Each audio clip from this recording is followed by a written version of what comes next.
paint flowers so they will not die. Frida Kahlo said that. Let's get surreal, let's get experimental, let's get expressive. For the second week in a row, I'll be talking art. All three of these men died from diseases of the heart. Let's go. On this day in 1944, the Norwegian painter Edvard Munch died at the age of 80 from pneumonia and cardiovascular disease. You may know him by his famous painting, The Scream. You may also know him by another painting called The Sick Child. This painting was likely an allusion to his childhood, which saw the loss of his mother to tuberculosis, the death of his favorite sister shortly thereafter, also to tuberculosis, and cloistered winters due to his own frequent sickness. Edvard's father exposed his children to ghost stories in addition to the spooky stories of American writer Edgar Allan Poe. Despite Munch's father being a dedicated one, his strictly observed Christianity often overshadowed his affection. This dichotomy could easily account for Munch's exploration of some of the darker sides of psychology, later exhibited in many of his works, especially The Scream. The international, often primitive brushstrokes spoke to much of the anxious tendencies of the human psyche. That work, like this and inspired by this, would later be dubbed Expressionism. If you didn't already know, Nazi Germany and Hitler himself crusaded against modern expressionistic art.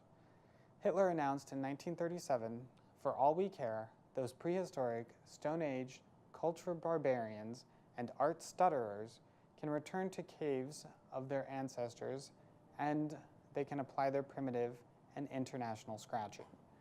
Due to the bungled seizures of Europe's great art by the Nazis, Munch's work, and specifically The Scream, is known for its scattered and sketchy provenance or record of ownership. While many private art collectors purchased Munch's work back into Norway after the fall of the Third Reich, Munch's work continues to make art world news by getting stolen. In 2004, masked gunmen entered the Munch Museum in Oslo and stole two important works. Through extensive investigations and trials, the paintings were recovered in 2006. The two paintings were Munch's Madonna and, of course, The Scream. A month after his birthday, his Nazi-orchestrated funeral suggested to Norwegians that he was a Nazi sympathizer, a kind of alternative fact, when the truth is he was much more of a free agent. "From my rotting body, flowers shall grow, and I am in them, and that is eternity." Those were Munch's words.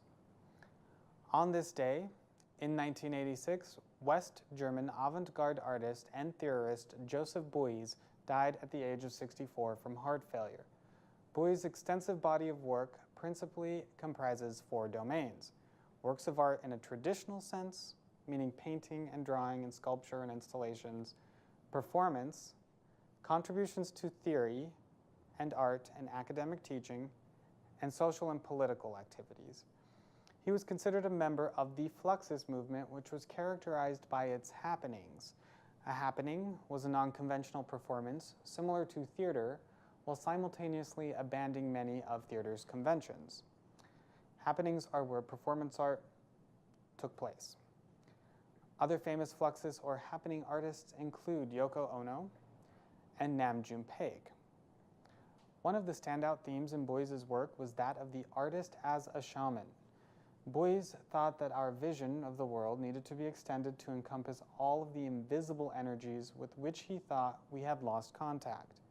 In his provocative and memorable 1974 performance, I Like America and America Likes Me, Beuys flew to New York City and was taken by ambulance to a performance space, which was a room in a gallery. So he was rode on this ambulance in a stretcher, wrapped in a felt disaster blanket. When he arrived, he spent time or cohabited in a room with a coyote, a live coyote. For 8 hours over 3 days, he spent time in there. He held a large shepherd's staff while he watched the coyote, and the coyote watched him.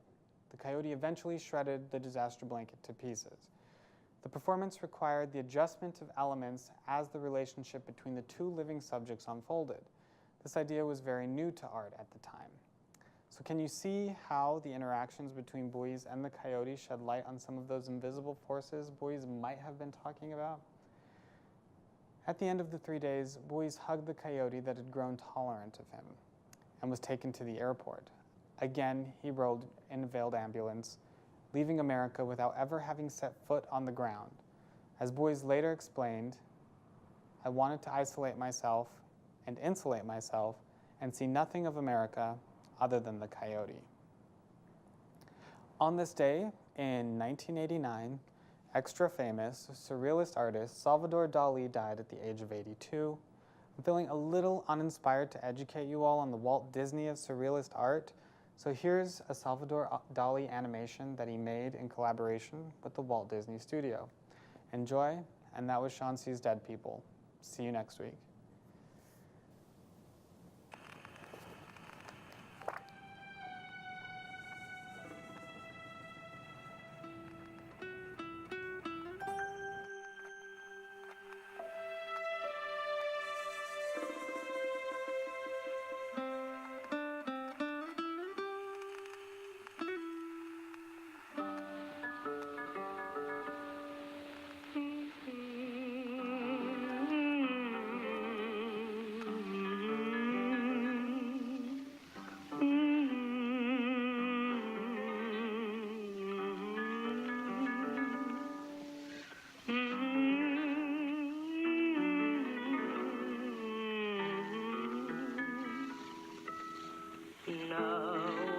And smile and say, Destino,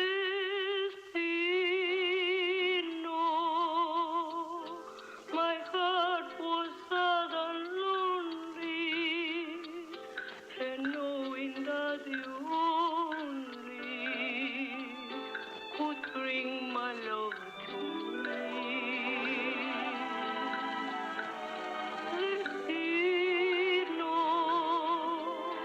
This heart of mine is free now. My empty arms are